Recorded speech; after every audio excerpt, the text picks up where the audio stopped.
أعوذ قد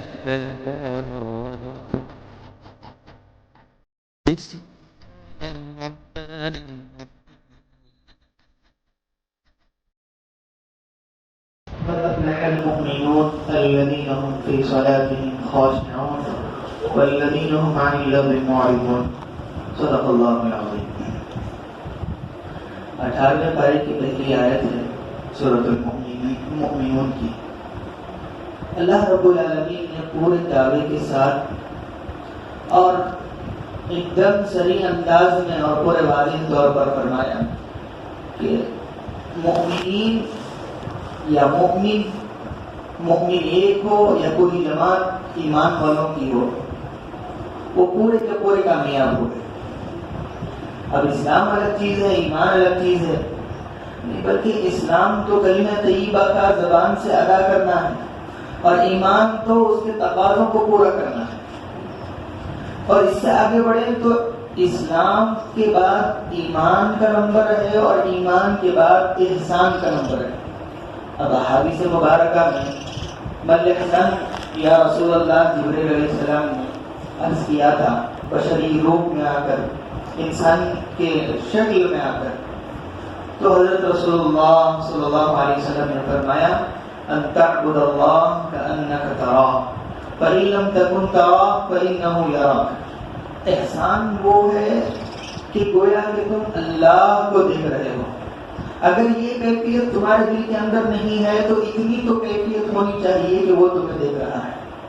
نماز میں بھی یہی کیفیت ہونی چاہیے کہ ہم اللہ کو دیکھ رہے ہیں. اگر یہ نہیں ہو سکتا تو اتنا تو ہمارے دلوں کے اندر ہونا چاہیے کہ وہ اللہ ہمیں دیکھ رہا ہے.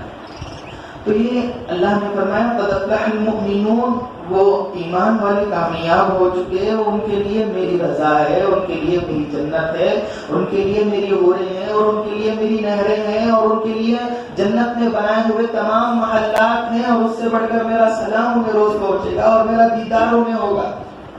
کامیابی کا مطلب یہ ہے. کامیابی کا مطلب کیا ہے؟ کامیاب ہونے کے ساتھ ساتھ انعام دیے جاتے ہیں.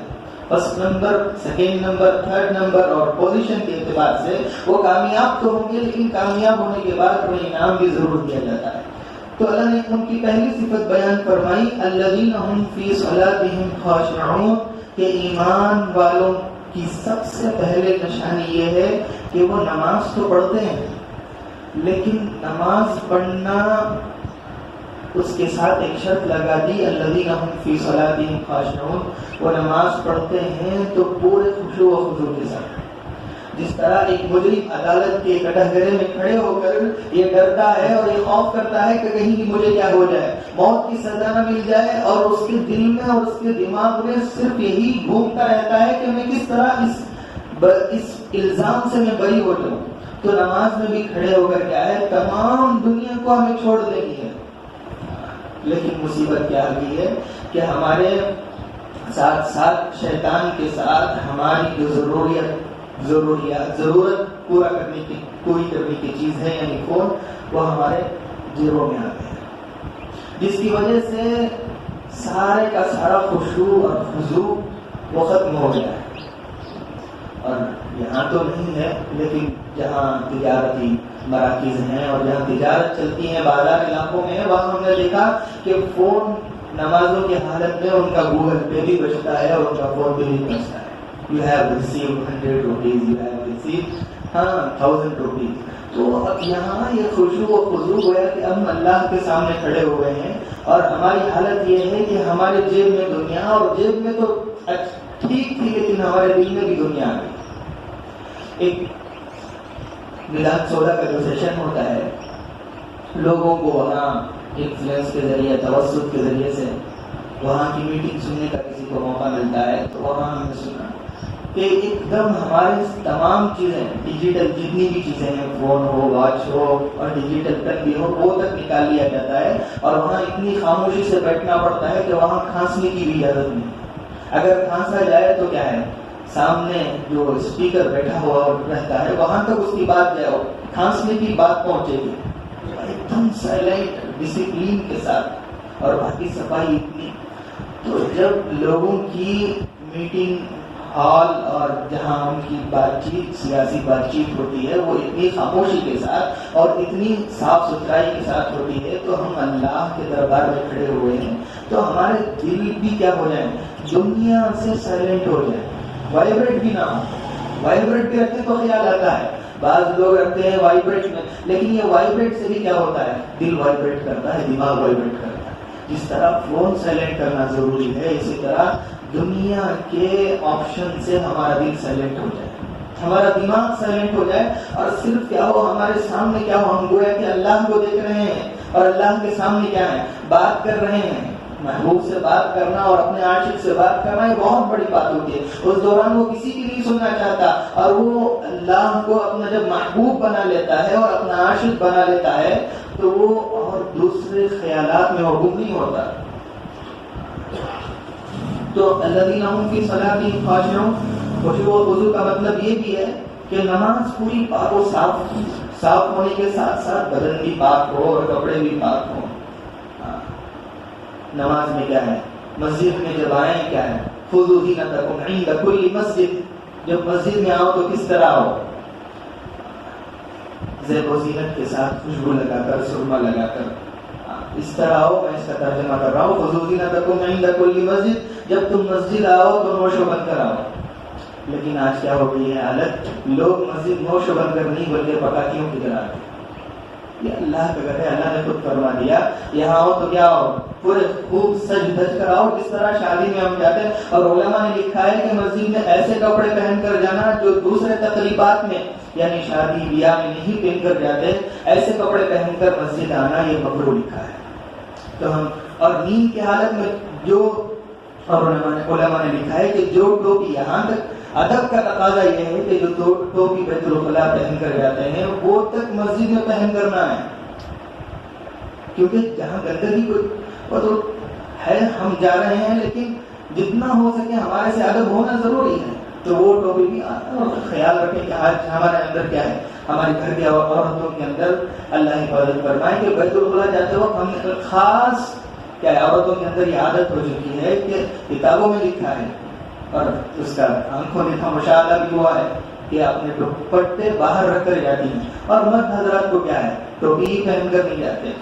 بیت الخلاء میں ایسے جراثیم موجود ہوتے ہیں جو ہمارا فضلہ یعنی پاخانہ نکلنے کے بعد وہ 2-3 فٹ اوپر اڑ کر ہمارے سر پر پڑتے ہیں، جس سے کئی بڑی بیماریاں ہوتی ہیں. اور اگر انسان اپنا سر کسی کپڑے سے ڈھا کے یا عورت اپنا سر کسی کپڑے سے ڈھا کے ان تمام بیماریوں سے محفوظ ہو جائے.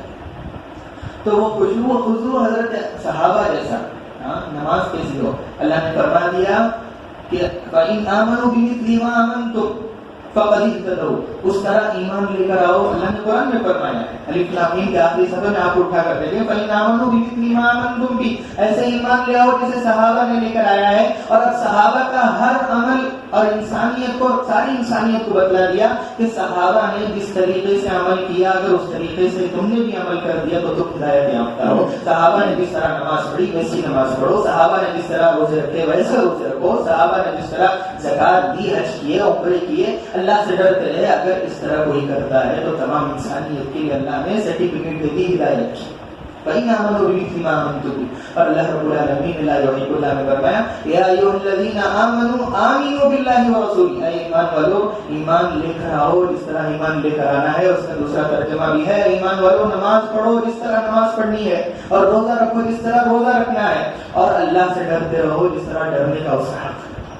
حضرت علی کا خشوع و خضوع، ہماری حالت یہ ہو چکی ہے کہ ہم نماز میں اگر کیا ہے مکھی بھی آ کر بیٹھے اور کیا ہے مچھر بھی آ کر بیٹھے تو دوسرا پیر خود بخود اٹھ جاتا ہے کھو جانے کے لیے. حضرت علی فرماتے ہیں کہ ایک جنگ میں تیر مجھے لگ گیا اور پنجے میں لگ گیا، جو ایرو ٹائپ آتا ہے اور اسے اردو میں پھل کہتے ہیں، وہ ایسے جا کر اٹکتا ہے گوشت میں، زیادہ حصہ اسے کاٹ کر نکالنا پڑتا ہے جسے آپریشن کا آپ کے زمانے میں، اور اردو میں اسے جراحی کا عمل کہتے ہیں. تو حضرت علی نے فرمایا اب مجھے بڑی شدت میں تھک چکا ہوں اور کیا ہے اب مجھے نہیں نکالا جاتا، ہاں البتہ میں جب نماز میں کھڑا ہو جاؤں گا تو مجھ سے تیر نکال لینا. حضرت علی سجدے میں گئے، نماز ہو گئی، اور حضرت علی نے فرمایا کیا ابھی تم نے تیر نہیں نکالا؟ تو کیا حکیموں نے فرمایا حضرت آپ جب سجدے میں گئے تو یہ تیر ہم نے نکال لیا ہے. اور حضرت علی فرماتے مجھے معلوم بھی نہیں ہوا. یعنی نمازوں کی کیفیت کب ایسے بنی ہے؟ اللہ ایسی نماز پڑھنا ہمیں سکھلا دے اور ایسی نماز کی توفیق دے جس ایک سجدہ جسے تو گراں سمجھتا ہے 1000 سجدوں سے ملتی ہے آدمی کو نجات.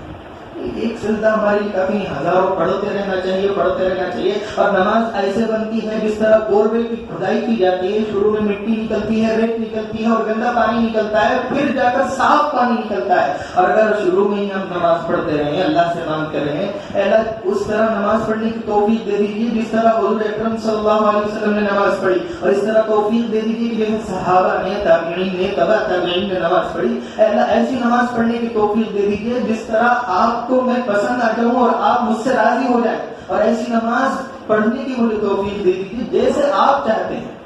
یہ اللہ سے مانگنے کی چیزیں ہیں، اس کی طرف توجہ نہیں جاتی.